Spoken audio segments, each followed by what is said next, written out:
Iya, coba saya lihat dulu mana. Saya ambil. Iya, kenapa ibu nggak jujur? Syidaralun, sebuah video TikTok @nkhlm memperlihatkan karyawan Alfamart memergoki wanita yang mengambil coklat tanpa membayar viral di Twitter beberapa hari ini. Dalam video tampak seorang karyawan Alfamart yang menghentikan wanita yang hendak pergi naik mobil Mercy setelah mencuri coklat. Beberapa karyawan Alfamart mengambil coklat tersebut dan memintanya untuk membayar. Awalnya wanita tersebut tidak mau membayar dan hanya mengembalikan coklatnya. Kemudian, terlihat seorang karyawan Alfamart mencegah wanita itu pergi dengan tetap memegang pintu mobil Mercy atau Mercedes-Benz yang terbuka. Karyawan tersebut meminta agar wanita itu tetap membayar coklat yang ia curi. Wanita itu langsung menyetujui untuk membayar. Meski sudah membayar, video tersebut telah tersebar di Twitter dan TikTok.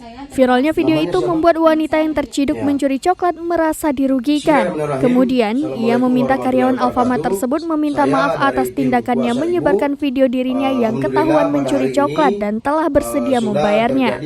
Diketahui, ia membawa seorang kuasa hukum untuk meminta karyawan tersebut meminta maaf. Sudah memohon maaf dan sudah meminta maaf kepada Ibu Mariana atas video yang telah beredar.